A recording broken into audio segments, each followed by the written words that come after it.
Hi hello నమస్తే welcome back to Suman TV. ప్రస్తుతం స్టూడియోలో ఉన్నారు motivational speaker and family counsellor Rajani Rama గారు. నమస్తే మ్యామ్. నమస్తే నవీన. మ్యామ్, ప్రీవియస్ వీడియోలో చెప్పుకున్నట్టుగా సంజయ్ రాయ్ ఎవరైతే ఉన్నాడో అంటే వాడిని మంచిగా కూడా సంబోధించాల్సిన అవసరం లేదు అసలు. మనం అంతా అంటే వాడు ఏమంటే ఒక నోటీస్ అయితే ఇచ్చేశాడు, ఇన్ఫర్మేషన్ నేను చేశాను నన్ను కూడా తీసుకోండి అనేసి బహిరంగంగా ఒప్పుకున్నాడు. ప్లస్ ఇంకోటి చూసుకుంటే మేడం, రేప్ జరిగిన అత్యాచారం జరిగిన అటెంప్ట్ కూడా చూస్తే చాలా భయంకరంగా అనమాట, దారుణంగా. తల్లిదండ్రులకు కూడా అసలు మా బిడ్డకి ఏమైందో అనేది కూడా వాళ్ళకి అర్థం కానటువంటి పరిస్థితిలో ఉన్నారు. వాళ్ళు కూడా తెలియదు, వాళ్ళకి వృద్ధులు కాబట్టి కూడా ఎవరో ఒక వ్యక్తి వాళ్ళతో పాటు వెళ్ళడం, ఆవిడ చూడడము, అంటే ఇంకా లెగ్స్ కానీ ఆ తుంటి విరిగిపోవడం కానీ, కళ్ళద్దాలు పెట్టుకున్నప్పుడు కొట్టినప్పుడు ఆ స్పెట్స్లో ఉన్నటువంటి అద్దాలు కళ్ళలో గుచ్చుకొని రక్తం రావడము, ఆ పెదం దగ్గర రక్తం రావడము, చెవులు దగ్గర, ఛాతీ దగ్గర, అంటే అసలు అంటే చెప్పలేని మాటలు కూడా రావట్లేదు మేడం. అంటే ఒక ఉమెన్ గా మనం కూడా ఈ విషయాలు ఈరోజు ఇలా కూర్చొని మాట్లాడుకుంటున్నామంటే ఎంత బాధ అనిపిస్తుంది అంటే, ఇదంతా మనకే ఇంత బాధ ఉంటే అనుభవించినటువంటి తల్లిదండ్రులు అనుభవించినటువంటి ఆ సమయంలో ఆ మమిత ఎంత నరకం అనిభవించింది అనేది మన మాటలో చెప్పలేము. అంటే సంజయ్ రాయ్ వాడు ఎవడైతే ఉన్నాడో వాడికి ఇప్పుడు ఈ రోజుని అనలైజింగ్ టెస్ట్లు అనేవి చేస్తున్నారంట. వాడు ఆల్రెడీ సైకో అని అంటున్నారు, మళ్ళీ ఇచ్చారు ఒక వాలంటీర్గా చేస్తున్నాడు. ఎలా చూడొచ్చు అంటారు మేడం దీన్ని? వాడు ఒక్కడి మీదే జరగలేదు కాబట్టి వాడు ఒక అంటారు కదా కొసమెరుపుగా వాడిని తోలేరు అందులోకి. వాడు ముందు వాళ్ళు కొట్టడము, కళ్ళజోడు పగలటము, ముఖము మూతి పగలటం అనేది జరిగే ఉంటుంది. బాగా కొట్టారట, కళ్ళలోంచి రక్తం వచ్చి ఆ అమ్మాయి కళ్ళు కనిపించక కళ్ళు తిరిగి కింద పడిపోయిందట. ఇష్టం వచ్చినట్టు బాగా అమ్మాయిలు కూడా సగం కొట్టారట. తర్వాత జూనియర్ డాక్టర్స్ జెంట్స్ ఎవరైతే ఉన్నారో వాళ్ళు అటాక్ చేశారు. ముందు అమ్మాయిలు వెళ్ళిపోయారు, తర్వాత వీళ్ళు చేశారు. అదే ఆ ఇదిలోనే మనం అనుకున్నాం వాళ్ళు కూడా రేప్ చేశారా అనేది. అది మనకి సిబిఐ వాళ్ళు ఎంక్వైరీ మీద కానీ మనకి తెలియదు. అయితే ఇప్పుడు తల్లిదండ్రులు పక్కన చూడండి, భగవంతుడు ఎక్కడో ఒక చోట చిన్న సహాయం చేస్తాడు చూడండి. పాపం వాళ్ళు కొంచెం ఏజ్డ్ పీపులే, పక్క వాళ్ళని అమ్మ నాకేం తెలీదు అని అంటే ఇలా జరిగిందని అంటే నేను వస్తానని వచ్చిందట. కొంచెం ఆవిడ ఎవరు పక్కన ఉన్న వాళ్ళు కొంచెం తెలివిగా చూస్తారు కదా, అబ్జర్వ్ చేశారు, అనుమానం పడతారు. అటువంటి సిచ్యువేషన్లో ఏంటి శుభ్రంగా వెళ్ళిన అమ్మ ఎందుకు సూసైడ్ చేసుకుంటుందని అనుమానాలు వస్తాయి. వచ్చినప్పుడు ఆవిడకి అనిపించి చెప్పింది. అయితే వీడు ఎంత అనలైజ్ చేసినా సరే వీడిని ఆల్రెడీ అరెస్ట్ చేశారు. వీడు చివరికి ఎంత కొట్టినా తిట్టినా కూడా వీడు చేసింది చిన్న నేరమే, చివరికి అసలు నేరం అంతా వాళ్ళు చేసేసారు. వీడిని ఆల్రెడీ అరెస్ట్ చేశారు. తర్వాత ఇతను సంజయ్ రాయ్ అనేవాడు ఏం చేస్తారు, చంపుతారా, ఉరి తీసుకోండి అని. వాడు ఎందుకు సలహా ఇస్తున్నాడు ఉరి తీసుకోండి అని? అంటే వాడు ఇంత నేరం చేశాడు కాబట్టి ఉరి వేస్తారని వాడికి తెలుసు కాబట్టి సిద్ధపడే ఈ నేరం చేయడానికి ఒప్పుకున్నాడా? అంటే ఒప్పించారా? వీడికి ఎంతో డబ్బు ఇచ్చే ఉంటారు, నీ ఫ్యామిలీకి ఇంత ఇస్తాను లేకపోతే నీకు ఇంత ఇస్తాను, ఈ నేరం ఒప్పుకొని జరుగుతూనే ఉన్నాయి కదా. వాడు ఆ డబ్బుకి ఆశపడి, వాడికి అంతా గాలి అలవాట్లే ఉన్నాయి కదా, ఆ డబ్బు చేతికి వస్తే ఏదో బెయిల్ ఇస్తారు, నేను పెద్ద నేరగాని కాదు, ఇందులో ఈ కేసులో నేను చేసింది ఏమి లేదు, ఊరికి వెళ్ళి రావడం, నాకు బెయిల్ ఇస్తారు. ఆల్రెడీ వాడికి 4 పెళ్ళిళ్ళు కూడా, ఎన్నో కేసులు ఉన్నాయి వాడి మీద. అసలు వెళ్తున్నాడు వస్తున్నాడేమో బహుశా. మరి అలాంటివన్నీ వీళ్ళు ఎలా అపాయింట్ చేసుకున్నారనేది వాళ్ళ బుద్ధిలేనితనానికి తార్కాణం. మరి వీడు బెయిల్ మీద వచ్చిన తర్వాత డబ్బు ఉపయోగపడుతుందిలే అనుకుని ఈ నేరం చేయడానికి ఒప్పుకుని ఉంటాడు. సో అంత భరోసాతోటి వాడు ఆ మాట అనగలిగాడు, అంత భరోసా ఉంది కాబట్టి. అంతే కదా, మహా అయితే ఏం చేస్తాడు, అంతేగా 4 రోజులు ఉంటాం వస్తాం అని అంటారు కదా, సినిమాల్లో చాలా చూస్తున్నాం మనం. ఆ స్టైల్లో వీడు ఏం చేస్తారు, చంపేస్తారా, ఉరి తీస్తారా, తీసుకోండి అంటే అంత భరోసాగా ఎందుకని నేను మళ్ళీ బయటకు వస్తాను, నాకు బోల్ డబ్బులు దొరికితే నా లైఫ్ నాకు ఉంటుంది, అంటే వెంటనే శిక్ష పడదు అనే ధీమా అంటారా? అంతే కదా. ఇప్పుడు నవేడేస్ ఇప్పుడు ఈ మధ్యకాలంలో ఎన్ని కేసులు జరిగినాయి, చిన్న పాపలవి కానీ అవి కానీ, మహిళా సంఘాలు అందరూ ఆ క్షణంలోనే పనిష్మెంట్ కోరుకున్నారు.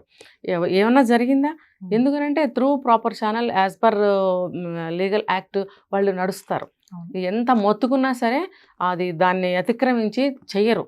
అదంతా ఇన్వెస్టిగేషన్ జరగాలి. ఇప్పుడు ఎన్ని లక్షలు వేల సంఖ్యలో కేసులు జరుగుతున్నప్పుడు 1 by 1 తీస్తారే తప్ప ఇది ఇవాళ జరిగింది దీనికి ఇమీడియట్గా మనం న్యాయం చేయాలి లేకపోతే యాక్షన్ తీసుకోవాలని ముందు ఇవాళ జరిగిన కేసుని తీసుకునే పరిస్థితి అయితే లేదు, ఎమర్జెన్సీ అయితే లేదు. దీనికి ముందు బోల్డన్ని కేసులు ఉన్నాయి కాబట్టి ఒక్కొక్కటి చేసుకుంటూ వస్తారు. మరి డిపార్ట్మెంట్స్ కూడా అంత యాక్టివ్గా అంత త్వరగా మరి ఎలా చేయగలుగుతారు, మెల్లగా చేస్తూ ఉంటారు. కాబట్టి ఆ ప్రొసీజర్లోనే వెళ్తున్నారు తప్పితే త్వరగా అయితే ఏం చేయట్లేదు. అలాగే ఈ సంజయ్ రాయ్ది కూడా అంతే జరుగుతుంది. ఇప్పట్లో నిర్భయ కేసు ఎన్ని సంవత్సరాలు పట్టిందండి? అప్పుడు దేశాన్ని పట్టి కుదిపేసిన కేసు అది. ఫస్ట్ టైం జరిగినప్పుడు అందరూ చాలా దిగ్భ్రాంతికి లోనయ్యారు. అప్పుడే జరిగిన దానికే ఇన్ని సంవత్సరాలు పడితే ఇప్పుడు అలవాటు పడిపోయినప్పుడు ఇంత త్వరగా బయటకు వస్తాయా, తీర్పులు జరుగుతాయా, న్యాయం జరుగుతుందా? తర్వాత ఇది చాలా పెద్ద స్కాము. అంత త్వరగా ఇదంతా విడిపోదు ఎంత సిబిఐకి ఇచ్చినా కూడా. సిబిఐ చాలా డిఫరెంట్ స్టైల్లో ఇన్వెస్టిగేషన్, ఇంట్రాగేషన్స్ చేస్తారు వాళ్ళు.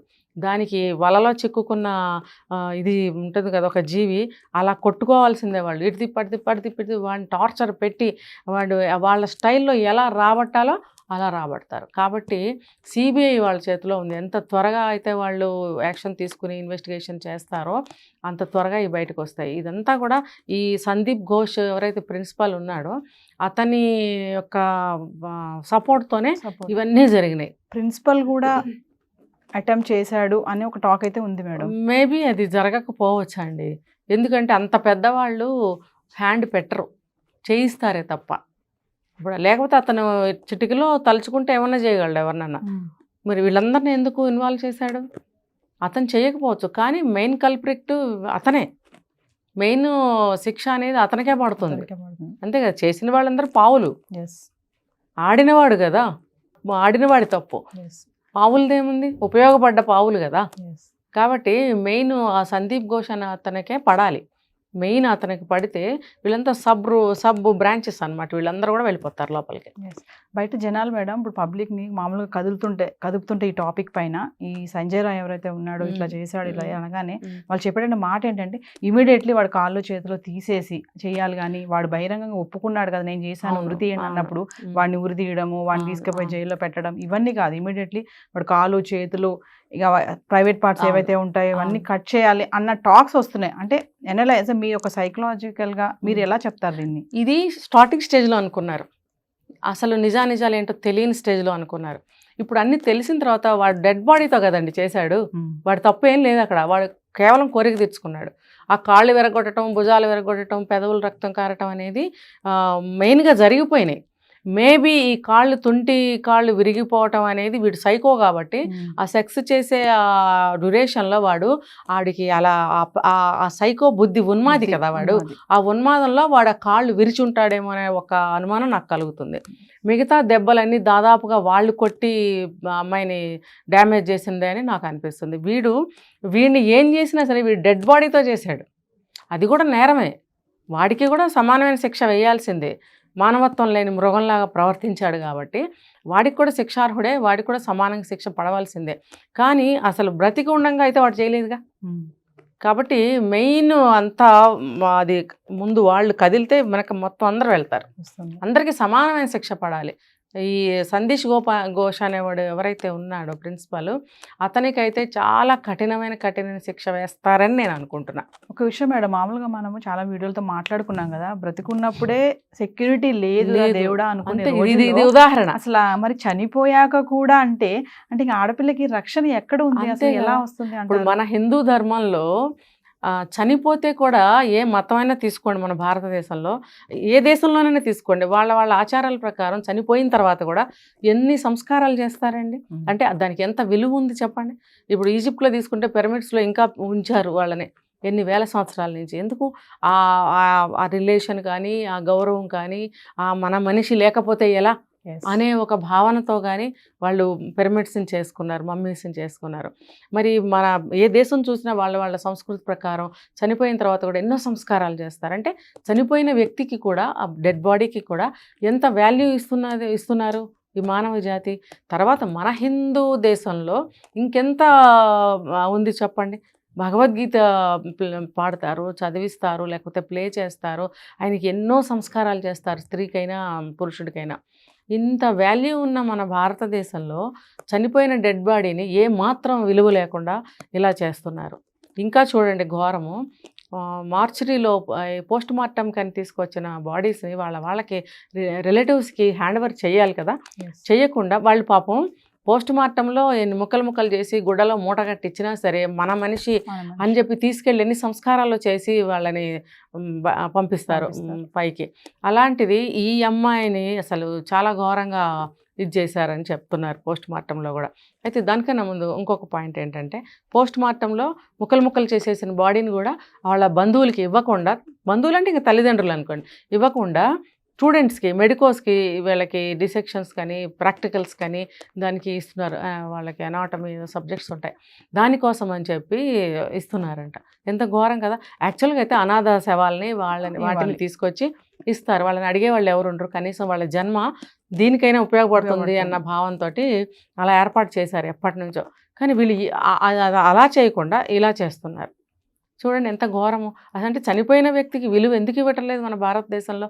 ఇంకోటి బెంగాలీస్ చాలా పూజలు చేస్తారండి, చాలా పూజలు చేస్తారు, చాలా డీప్గా చేస్తారు, చాలా అంటే చాలా నమ్మకంతో చేస్తారు, చాలా బాగా చేస్తారు. మరి అంత పూజలు భక్తిభావం ఉన్న స్టేట్లో మరి చనిపోయిన డెడ్ బాడీని అంత హీనాతిహీనంగా దుర్భరంగా ఎందుకు ట్రీట్ చేశారు, అంత విలువ లేకుండా. అది ఒక ఆడపిల్ల, ఒక స్త్రీమూర్తిని అలా చేయొచ్చా? ఇది చాలా వాళ్ళ ఏమంటారు దుర్మార్గత్వానికి ఇది ఒక నిదర్శనం. చూద్దాం మేడం, ఇంక ఇది రోజుకి ఒక్కొక్క న్యూస్ వస్తుంది బయటకి పైన, ఇంకా ఇంకెన్ని నిజాలు బయటకు వస్తాయో వేచి చూడాల్సిన పరిస్థితి. Thank you.